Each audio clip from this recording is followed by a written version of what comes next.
Hey, what's up, everybody? Happy Wednesday. Hope you all had a nice Tuesday night. What the hell did I even bet on last night? Oh, I had Robert Morris in the afternoon. That hit. Did I bet anything last night? NBA Cup. I didn't bet it. I would have lost that game because I said over a pass. I would have won the bowl game because I had Memphis and over. I didn't bet either of them though. Is there another college bet I placed last night? I think Robert Morris money line might have been the only bet I placed all day yesterday. So whatever. I guess I had a good day. 1-0. I can't remember. There might be something else I'm forgetting. I talked about betting North Carolina against Florida. I don't know if I actually did it. I don't remember actually placing that. Anyway, so we got a couple bowl games, college basketball. Obviously, not the most electric night in terms of betting, but we'll go through it. Hope you all are having a good one. Toast went off yesterday. You went 11-2, Andy. Mm-hmm. Amazing.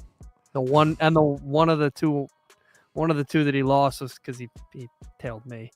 With James. All right, so he should have been 11-1. Yeah, exactly. Oh yeah, S-Dot is in the. Oh shit, S-Dot, I got to send your the money and the trophy out. S-Dot won the league this week. He finally snatched up a championship. S-Dot. All right, so 2 college football games. What are we doing? How many college basketball on the board here? 5, I think. 5. All right. As long as Virginia's queued up, because I'm CLV King there. Did you see that? Yeah, I was stunned when I saw the line went back down. Well, it's because you're not a sharp. I'm on Virginia money line.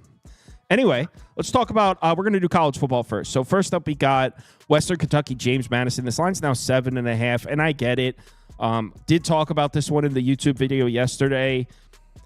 There's 2 ways to look at this. Obviously, James Madison's going to hand the ball off, and I don't know how you even paint a picture of a land where Western Kentucky can stop James Madison from running the ball. Western Kentucky's run defense, especially in the second half of the season, was dreadful. They were horrible against the run. I think I put a graphic in the YouTube video. Pretty sure in their last, it might have been 5 games, they're allowing over 314 rushing yards per game. Now, they did play Jacksonville State twice, who always just does nothing but run the ball. It's not unusual for Jacksonville State to rush for 300 yards. But this sample size was deeper than just Jacksonville State. It went back 4 or 5 games. Western Kentucky can't stop the run. So James Madison's going to hand the ball off. They're a run-first offense anyway. I don't see how Western Kentucky's able to stop that. Now, the question marks come on the other side of the ball, because Velkamp is going to play in this game. That's Western Kentucky's quarterback. And they have shown us that Western Kentucky has shown us they can score. They can throw the ball. They can score points. James Madison's pass rush should be a problem here, but I don't know what's going on with the Western Kentucky offensive line. They have 2 starters, 2 of their most important pieces in the transfer portal. Are they going to play in this game? I don't know if anyone even knows for sure. The left guard and the center. So we really don't know what's going on with the Western Kentucky offensive line. Now that it's at 7.5, it's even more of a pass. Last night it was James Madison or pass at 7. I said if you could find a 6.5, maybe James Madison. At 7.5, just a serious pass. I don't. It's now we're at 7.5. Like, I'm kind of thinking, hey, I'm getting 7.5 points with a starting quarterback against a backup quarterback, because Barnett's not playing in this game for James Madison. So maybe I just take the starting quarterback plus 7.5, but I'm not doing that. So I have a bet in the next one, but in this one, this is ugly. I got nothing here. I kind of agree, but I would be Western Kentucky or pass. I've been impartial to this Western Kentucky team all year. I really liked them. I thought they were going to win the conference. Now with the transfer portal situation, where for some reason they're able to get players to play for them, even though they're in the portal, I don't necessarily know why a player would do that. But like in the case of not only having the better quarterback, but let's say those O-linemen play. If we're getting the same offense we got for most of the year from Western Kentucky, because if you pretty much isolate like the 2 games against Jacksonville State, the offense was not very good. Besides that, Velkamp was pretty comfortable all year and really good.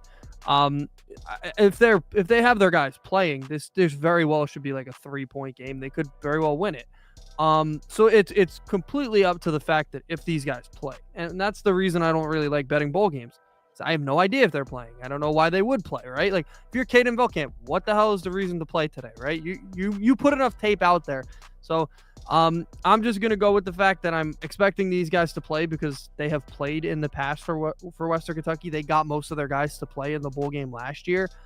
So I would be on Western Kentucky. But again, these bowl games are really weird. I think there will be a lot of point score too. So if you want to go over as well, you can do that. But again, they're very weird, and you never know what's going to happen in bowl season. So I'll be on Western Kentucky or pass. All right, let's move on to the next game, which is Cal UNLV. I got the under at 48.5. That's the bet I'm on. I mean, it's at 40. It went down to 45.5 last night. It looks like it's back up to 46.5. I mean, my pick would still be the under at 46.5. Obviously, I like it better, 48.5. 48's a decently key number. But my main thought process behind this is, what are we expecting Cal to do offensively in this game? Big question mark. And by the way, I have questions on the UNLV side offensively as well. So this isn't one-sided. But Cal offensively, what have they done this year? This has been a pass-first offense all year with Mendoza. There's been times where it's looked good. There's been times where it's looked bad. It's been pretty up and down, but the consistent is this is an offense that throws the ball. It's a pass-first offense. Mendoza entered the portal. He's not playing in this game. Their backup quarterback, Chandler Rogers, confirmed not playing, right, Andy? No, not confirmed. Well, I would imagine the line moved from 2.5, 3 to 3.5. I would imagine Chandler Rogers. Let me just Google it. I do see people placing prop bets on him. So if they're open, then that would mean that they expect him to play. But a lot of people are taking unders, maybe expecting him to play. Sports Illustrated said 3 hours ago, it appears C.J. Harris is the starting quarterback for Cal in this. Whatever. It doesn't look like Chandler Rogers is going to play either, which means it's going to be QB3, C.J. Harris, or QB4, who's a freshman. And a pass-first offense that might be on their third or fourth string quarterback, I don't know how we have any faith in that. And if you're thinking Cal's going to run the ball in this game, I don't know where that's coming from, because Cal couldn't run the ball this whole season. Before Jaden Ott got hurt, they couldn't run the ball. Jaden Ott got hurt, they couldn't run the ball. Jaden Ott came back, they couldn't run the ball. They haven't been able to run the ball all year. It's not like, it tailed off at the end. No, they have from week one. They have not been able to run the football. This Cal rushing attack has looked broken all season. So I don't know what we're expecting Cal to do offensively in this game. And on the other side, before you go hammer UNLV, man, we got questions over here as well. The head coach is gone. The OC is gone. The wide receivers coach is calling this game for UNLV. The wide receivers coach is the interim head coach here for UNLV. Is Ricky White playing in this game, Andy? Good question. Let me look it up because I said I don't know if he's playing. I don't think he's playing in the YouTube video. Then a comment said Ricky White is playing, and then someone responded to the comment and said Ricky White isn't playing. I can't find that information. Still uncertain as of 43 minutes ago. That helped. We don't even know if the star wide receiver is playing for UNLV. Regardless, this UNLV offense, we've seen it look really good for a lot of this season with Malik Williams at quarterback. Problem is, this is still an offense that wants to run the ball. They've been running the ball on Mountain West defenses this whole year. Cal, we could criticize a lot about this team, but the Cal defensive front has been tough. This is a tough ACC run defense here. So running the ball against the likes of Fresno, running the ball against the likes of Colorado State, not quite the same as running the ball against Cal. Now, I know Cal's been an ACC defense for all of 15 minutes, but it's still a step up in class here in terms of UNLV trying to run the football. This Cal run defense has been tough this year. I believe they're 9th in the country in yards per carry allowed on the season. This is a very good run defense. So I don't think UNLV can run the ball here. We have seen Cal get thrown on, but we're talking about a Mountain West passing attack against an ACC defense here. And like we just talked about, I don't know if Ricky Williams is going to be playing in this game. So if Ricky White, wow. If Ricky White doesn't play in this game, I don't trust UNLV to throw the ball either. So I took the under. I think it's a good bet. I'm a little worried that it's being played in SoFi, so the conditions should be perfect, but I'm on the under. I would be on UNLV. This is a little bit more of This is I'm a little weary of. I don't think Cal's gonna be able to do anything offensively in this game. Like he mentioned everything. I'm not gonna reiterate everything he said. I don't think Cal's gonna do much on offense.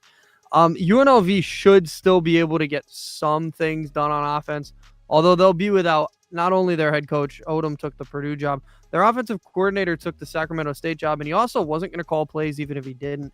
And I thought he probably should have gotten the job. He actually like a very innovative coach, like created this new offense for UNLV, and it like they've become a really good team because of it, and they passed on him as the head coach, which I thought was pretty stupid. So they're without him as well. So they're going to try to run the offense they ran all year with a different person calling plays, a person that didn't create the offense. So it doesn't really, I don't know how it's going to mix, but I think just the fact that they have a veteran quarterback who's going to be playing his last college game, they have a pretty veteran-led offense overall that's run the offense. I think they'll be okay. They're way more talented in terms of their offense than Cal is. So I think purely just the offense is much better, and that should be enough. Also, UNLV's defense, they weren't great this year, but they had their moments. I know Ashton Genty kind of tore him up in the last game, or at least it looked like it statistically. But if you remember, Ashton Genty had one really long run in that game, and I thought they handled him pretty well. They also could have had a couple of interceptions against Madison that they dropped in that game. So they've played pretty well defensively this year. So I would be on UNLV. Again, this is one of those, if they don't have their star wide receiver, who knows if they're going to be able to throw the ball. They should still be able to run, but I'm very weary again about it. But UNLV would be the play for me. What is that freaking logo you chose for UNLV in the graphic, dude? Just use the letters next time. I don't like that logo. All right, let's go on to college basketball. I'll stay on the screen, by the way. Bicentennial.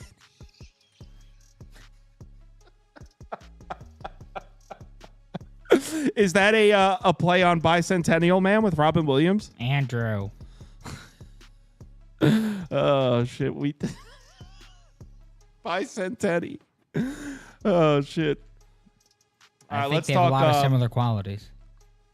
Let's talk college basketball. I'll be right back. I got to come back in because I can't see Toast. Is there not NBA today? No NBA. Nah, brother. Why am I'm awfully low on the screen. There we go. Better. Okay. Oh, Thursday. God damn it. Yeah. Welcome. Dude, I'm sick as hell. I'm not gonna lie. Well, if I'm not pretending to have a deep voice like I usually do. Well, you went 11-2, so being sick might be a good thing. I know. Everybody was showing me in the comments people talking shit. So me and Andy like Creighton, and you like Georgetown. Although you did say you weren't betting it, you were waiting for a better number. You got your 4.5. You got your 4.5. I got it. All right. 4.5. Georgetown Hoyas. Let's freaking go, boys. Yeah. I feel this is a very, very similar spot to like we talked about yesterday. Excuse me. If what's their faces? South Carolina, excuse me.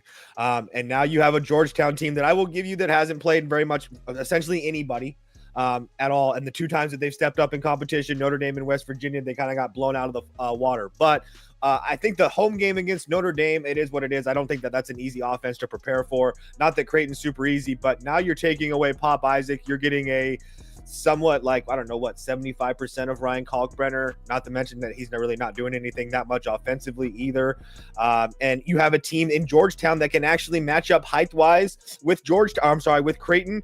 Again, I always talk about Creighton, how they're one of the best, if not the best free throw shooting team in the country, not named Villanova. Well, Georgetown's a pretty damn good free throw shooting team as well. So I just think that Georgetown doesn't run a slow pace. I think that they can get up and down the floor and get some easy buckets. And if they're not and that's what they're going to have to do, because obviously Creighton's very good with Kalkbrenner down low as a 7-footer. But I think that if Georgetown can get out and run and get some easy baskets here, they're going to be fine. Creighton turns the ball over a lot. Georgetown doesn't turn it over at all. I actually think that Georgetown has a pretty significant advantage as far as rebounds as well. So if Creighton's shot's not falling, which they don't take a lot of outside shots, but if it isn't falling, I think that Georgetown's going to have a lot of success on the rims. So I like Georgetown here, especially in a spot at home with the world on the other side. Hoya's up. What about Bicentennial? I said it last night. I think he's wrong. I think he's completely wrong. Don't think he's ever been more wrong. I look at this just like I looked at St. John's DePaul yesterday. I think we're getting the reason the number's so low is because I think some people are being fooled by what Georgetown did. Credit to them. They've beaten a bunch of nobodies each time they've had to step up. Like I said, West Virginia, they handled the first half well. But we literally laid the script out for that game. West Virginia was coming back home from the Battle of Atlantis. We knew they were going to come out back slow, and they did. And they still wound up covering the number in the second half alone. So like there's holes in what they've done. They've played Notre Dame. They got blown out. So I think that we're getting the fact that Georgetown's played nobody, and also Creighton's played pretty much everybody. I mean, they played Kansas. They beat the number 1 team in the country, Kansas. They played in the Players Series tournament. I know they didn't handle some of their games well, but they did play competition. Didn't they lose them all? What happened? You said they didn't play well. I think they lost every game in that. Did they not? Well, they also beat Kansas, dude. So, I mean, that wasn't in the tournament, though. You said in the tournament they played well. They got Kansas at home. They played a lot of really good opponents, and they're ready to take this step down in class. So, yeah, I said it. I think Creighton's going to win this game comfortably, and glad he got his 4.5. Beaver, can you make that a Creighton alt line at 14.5 for Andy since he's so confident? Well, in fairness, I think this is the bet I'm going to place for a few dollars. Andy took Creighton last night at 3.5. Toast took Georgetown plus 4.5. What if I place a bet Creighton to win by exactly 4? That'd be dope. That would be I'm perfect. writing it down. All right, so what's next? Xavier, UConn. I'm not interested. Not really interested myself either. I have been on fire lately, and I really, really want to take Xavier because I know that the whole world is UConn is betting UConn here, especially considering that Xavier's a shitty coach team. They lost their best. Zach Freeman's got to be their best player. So he's lost their best player. They've lost 2 of their last 3 games. The only team that they beat in those games was Morgan State, who's number 348, and now they play a UConn team that's obviously playing their best basketball of the season. And I said this last night. You're going to hear me talk a lot of shit about UConn through the year, but I also don't think I'll never come out and say that I don't think they're as bad as what we saw in Maui. I think that after probably the first 2 games, they probably just gave up on that, and it is what it is. And then that's why you saw Hurley crying to everybody, "We'll never play it again. We can't do it. We can't handle that pressure. It's too much." That's okay. We'll just let that go. It's all good. But at the same time, I just think that you're going, honestly, in my head, I think you're going to get the best effort out of Xavier you can possibly get here. I'm not going to bet it. But Xavier is a very, very experienced basketball team. They're a shitty coach team, but all those players that they have been around college basketball for like 4 or 5 years. So I don't think the lights are going to be too bright when they play UConn. But again, I don't think that the talent's there, but I really, really want to play Xavier. It doesn't sound like either you like it, because if I remember correctly, last night Andy says he would lean towards UConn, but he doesn't like it either. Yeah, the number's way too high for me. This is the hottest. They're one of the hotter teams in college basketball right now since they came back from Maui. But at the same time, Xavier, like he said, they're veteran. They've all been around college basketball. He doesn't like Miller. Miller's a veteran coach as well, so he's been around it. In this game last year, they did lose by 36, but again, that was a different team. That was way different UConn team too. So yeah, I'd be on UConn or pass, but the number opened up at 11.5. I think I blinked and it was 13.5. So everybody was on UConn right away. I think a lot of people are taking in the fact that Fremantle, their best player, was hurt. Fremantle was hurt all last year too. So like they played without him. So I'm just saying that you take that away from him. That's a lot. I think there's a lot of people betting Xavier in this game, because last night Xavier plus 13.5 actually won our midnight poll. And then today it's close to 50-50. So I think there's a lot of people taking the 13.5 with Xavier here. I'm good on this one, though. Now we get to the game. Sniper. Kyle grabbed it. Sniped this last night. Everyone was like, how could you possibly... Look, I'm a value hunter is what I am. There's a graphic. I made that custom graphic for the show. Oh, my God. I bet the money line. Virginia money line plus 160. Should have bet it last night when I said it, but we did the midnight show and I forgot. I was doing an NFL game and I forgot to bet it. Probably could have got a better number because the line was 6 last night. Memphis, an offense relying on 3-point shooting. Going to try to go into Virginia against that defense. Take away the 3-point shot. This is going to be a crawl. No way should be laying this many points. Memphis is not that good. Cavs outright. Fading Toast. Don't care that he's like 25-4 in his last 29 bets. Don't care. Pure fade. It's not a fade of me because I didn't bet it. So you said you like Memphis. I do like Memphis. There's not a chance in hell I play on Virginia, but that doesn't mean I bet it. I have a lot of bets open today, but I just don't see how you can get to Virginia here. Sure, yes, Memphis is a very good three-point shooting team. Are they going to shoot, 45% from deep all year? Probably not. But, and there's a big but that goes with that, Memphis is also one of the most experienced teams in the country. I don't really worry about things. I don't really worry about what they're going to see from Virginia. I mean, the only loss that they have that is concerning is the Arkansas State loss. I mean, everybody loses to Auburn by double digits. And then obviously that Arkansas State game was just a weird one. I mean, they just never, I guess they just didn't show up on that Sunday. It was a weird Sunday. They got out to Arkansas State got out to a hot start and they really never looked back. But again, this Virginia team is so damn bad. And yes, there is credence to what Kyle is saying as far as Virginia slowing this game down. Virginia has a huge height advantage. Virginia can shoot the three ball as well. So if this game is somewhat close, yes, I can understand that. But the reason that I didn't play Memphis is because they're so up and down. And like I touched on, I'm sure Andy's touched on as well, that sometimes, and whether it be the first or the second half, you don't know, Memphis can look like absolute dog crap. And then the next time they can look like there's 5 Michael Jordans out there. So it's just really hard to pin down when you're going to get the best effort and the concentrated effort out of this Memphis team. So not to mention the fact that Memphis has a very big game up in 3 days against Mississippi State at home. So maybe, just maybe, this is a little bit of a sleepy spot in that you have a Virginia team that just fresh off of losing 2 out of their last 3 against really good competition, but had a solid win against Beth Amin Cookman. Excuse me, I'm sorry, I'm sick as a dog. And then they don't have anybody on deck for like 2 weeks. So this is like a really, really good spot for Virginia. But there's no way I could do it.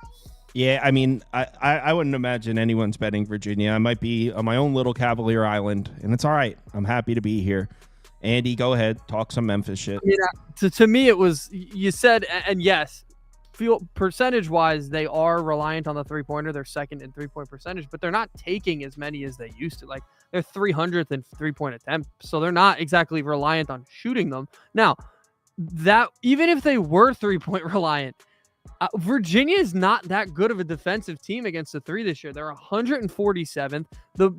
The best three-point shooting team they've played, actually besides Tennessee, because Tennessee is a weird team that can just randomly get hot, but also can play like a 50-50 game, is St. John's. St. John scored 90 on them. Like, if that's a St. John's team who on a neutral scored 90 on them, I think Memphis could score just as much even on the road. This is a pace versus pace thing for me. This is Memphis, a more talented team, is 70th in the country in pace. And I know they're going on the road, and I usually say the home team would get the pace advantage, but the more talented team is Memphis here. So I 100% believe they're going to dictate the pace, and that is the complete opposite of what Virginia wants to do. They're 359th in pace. They're a slow pace team. I just don't think the matchup is good for Virginia. Also, they're clearly not the program they were with Tony Bennett. I give Sanchez credit. He took over. It's a weird spot for him to take over and take over pretty talented players, but they're just clearly not the team that they once were. So I think that they're going to get routed tonight personally, but I get why the fact going into Charlottesville and going into Virginia and playing that game is definitely tough. So I understand why people would be on that side. I just don't think the matchup warrants it. Really quickly, just to sauces Virginia, under Memphis, under Penny Hardaway, 15-19-2 ATS as a road favorite. So not really good in these type of spots for Penny and the boys. Next. Someone wants to know if LIU Sharks is a good spot. It's probably Helms just talking shit. Just ignore it. It's not. It's not. Oh. Helms likes it. A whole bunch of people in the Discord like it. Whoa, I think that wait, they're what one is of the Helms most, like? LIU. Hold on. Whatever. I don't know. I honestly don't know what the number is, to be honest with you. Helms likes LIU. Let me look. I honestly think that they're one of. I think they play Mount St. Mary's or Lehigh. I don't. St. Mary's. Okay. Yeah. Personally, I just think that the Sharks are like one of the most overrated and luckiest teams in the country. Just if you look at some of the metrics and stuff, they've played a very, very good schedule. So that does help. So maybe playing a team like Mount St. Mary's, I mean, that helps. They've played UMass Lowell, who's number 140. And then UMass Lowell is actually a really good basketball team. I think they can win today by like 20. And then they played Missouri, who's pretty damn hot right now. So a pretty big step down in class for LIU. I still just think that they're a very lucky basketball team.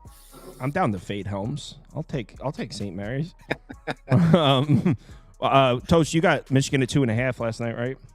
Yeah, I played Michigan at 2.5. I couldn't give it out because by the time I forgot to post it, and so by the time it was now 4.5. So what I did was I did Michigan and St. Louis moneyline parlay at like -110 or whatever. But as far as Beaver is concerned, just put Michigan -4 up there. It's all good.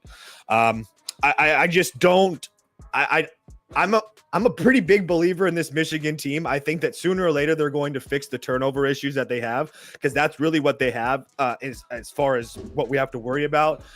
They're one of the best offenses in the country, and I truly believe that. I think that with Wolf and Golden together and Gale as kind of being that third piece that kind of do whatever he wants, it's going to be really hard to stop this offense, because they're one of the top 10 teams in height as well. But Wolf and Golden are both 7 feet, and not that I trust Golden to handle the ball, but as far as pick and roll situations, it's almost unstoppable. And yes, Oklahoma has been very, very good defensively, but I would like it a lot more if Oklahoma wanted to slow this game down a little bit. But Oklahoma's been kind of running at a pretty fast pace, or at least somewhat most faster than we're normal than seeing. And you have a Michigan team that loves to run up and down the floor. So the turnovers are definitely an issue. I think the Oklahoma defense is for real. And I do think that Michigan's going to turn the ball over a lot, but I also think that the Oklahoma offense leaves a lot to be desired on the table. I think that they've played some pretty bad teams. I know that their schedule is 326 in the country. So I think that they beat up on an overrated Arizona team and an overrated Louisville team that makes their metrics look a lot better than they were. Not to mention the practice. I'm almost positive when they played Providence, they didn't have Hopkins. Providence didn't have Hopkins. So those are the three major games that they've played. You can kind of really nitpick all three of those games. So I don't think that Michigan blows them out. Just because I do think that Oklahoma is a pretty good defensive team, but I do think that Michigan wins by multiple possessions. Yeah, I tend to agree. I have the over though. I just think both offenses are really good, and obviously Oklahoma's probably not going to be able to stop Michigan very much.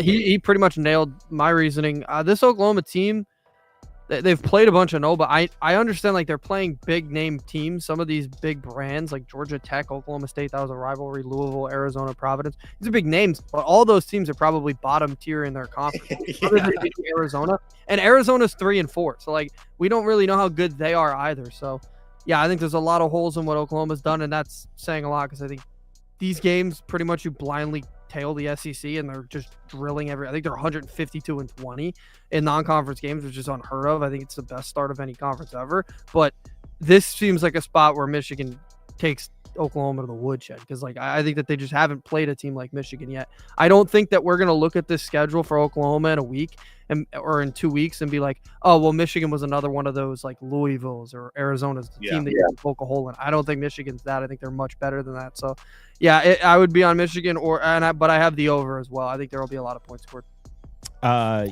Someone else asked, I don't have an opinion on this game. We got one more game to go. Someone else asked if Kyle, can you make them give an opinion on the Bradley game? Well, I can't make them. I can ask. Oh, I'd love to give you opinion. San Francisco plus 2.5. Wait, hold on. Before you do that, guys, in the Discord, if you guys want us to line something up on the show, just let Toaster Andy know. They'd be happy to. Yeah. We just throw up graphics, like just let them know what game you want to line up. Andy'd be happy to put it in the lineup.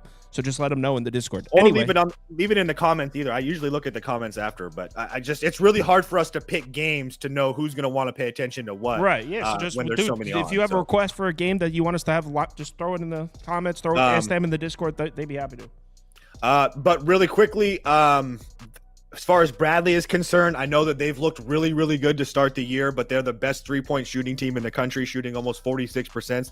That shit ain't going to last. I can promise you that. We saw it last game against Santa Clara. Santa Clara was one of my top plays on the 14th. And the only other time that Bradley has looked bad against Washington State. Both those teams, West Coast teams. I think that this is a really bad spot for Bradley, even though they're at home. Like I said, Bradley's played 2 West Coast Conference teams already. They got whooped up on both of them, and now they play an even. And I honestly feel like San Francisco is a better team than Washington State and Santa Clara, and it's not even really close. So getting points and plus money with San Francisco for me was an absolute play on. All right, so now we'll move on to the Apple Cup. Washington State, Washington. And before you guys go, I got to say, I think I want to bet Washington. And this is not knowing anything about either team, right? I don't get into college basketball till January. But I will say, last night on the Midnight Show, Toast said he liked Washington State. Andy said he liked Washington State. Every single comment was Washington State, Washington State, Washington State. Based on that, it seems like they're an extremely public dog. So anyway, go ahead. You guys both like Washington State.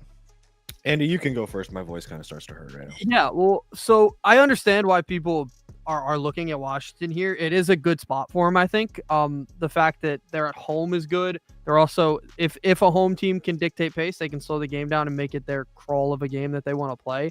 I just think they're way too reliant on one guy, great Osobor, I believe I'm saying that right. And he's kind of ticked down a little bit as well as the competition's gotten harder. So I think they're very reliant on that. They're not a team that shoots three-pointers. I think the Washington State can be able to defend inside well. So I don't like the matchup from that standpoint. Plus, Washington State's a very good team. I think that they're quite competitive. They're probably going to be competitive in their conference. I'm not 100% sure how that's working. But yeah, I really like them in this situation. I also think just the better team, clearly, I think Washington State, if you put their teams up to each other, they're probably like 5 points better. And I know that they're going on the road. It's weird, but I just think Washington State in this spot is a good situation for them. Matchup. Toast is on the Cougs as well. Washington State. I played it at 3.5. I'd still play it at 2.5 or 3 or whatever it is. I guess the line didn't really make sense to me. I think that Washington State is head and shoulders a better team. They've played a better schedule. They've performed better on that schedule. And the only time that they've lost was against an SMU team that I think is pretty damn good. They're a top 40 team-ish. And then the Iowa game where they had to travel across the country. But Washington State just played Missouri State at home. They played Boise State in a neutral game, but it was still in Boise. So it's not like there's a huge travel spot for Washington State going 3 hours or 2 hours or an hour on the plane over to Washington. And Andy said it. Washington isn't. I don't think that Washington is nearly as good as Washington State. And the only thing that I worry about Washington State is the turnover issues. But as according to my notes here, the Washington Huskies are 201st in turnover percentage in the country. So they're really not forcing turnovers at all. So you have a Washington State team that's really not relying on the three ball. That's one thing that Washington has done really well, is limiting teams to hit the three ball. Washington State's really not trying to take three balls. They're trying to play their inside game. They're a top 10 country as far as shooting the ball inside. They almost shoot 60% from inside. So, and the only other thing that I hate about Washington State is they can't shoot free throws. Well, good news to us, because Washington, the Huskies, are one of the worst free throw shooting teams in the country. Washington State is bigger than them. They're just as experienced, and I trust their guys more. As far as Osobor's were, he's good, but there's a reason he's been on 3 teams in 3 years. I mean, he's just kind of to me. So Cougs up, no question. I make Washington State -1. You guys have anything for Temple Davidson? I don't remember the line, but I know that Temple's at home. I know that they won by like 20 against whoever they played last. I can't remember who it is because I looked at this game like 2 hours ago. But Davidson's been kind of on a roll. Go ahead. No, I was waiting for you, but I would be on Davidson. Yeah, I was going to say they've been kind of on a roll, and I think that the only reason that Temple's getting some love is because they're at home. But I think that Davidson's the much better team. Davidson's got 2 losses to Arizona and Gonzaga. Well, yeah, that too. Yeah. All right, I'm not going to bet Washington. I was kind of hoping to find a second one. I might just fade Helms. What is he on Long Island? I only have 2 bets open tonight: the under in the bowl game, and then Virginia money line. But I mean, with Christmas coming up and New Year's and the college football playoff, we're going to be gambling pretty heavily over the next 2 weeks. So I suppose a couple days of light action isn't a bad thing. So, yeah, let's do a community top bet. We need to get the song. Whatever. Just play it. Community parlay, the parlay we bet, yeah. Community parlay is for the community. We community, making a parlay. Yeah. All right, so we'll just do a community top bet.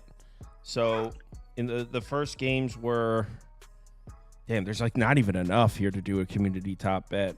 Last night the community top bet was Memphis. No, it was Memphis. Oh, Memphis and it crashed.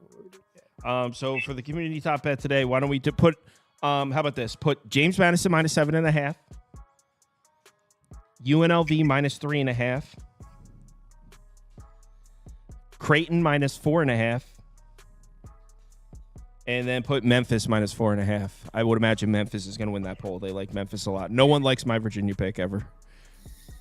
It almost makes me want to play it with you, but I can't.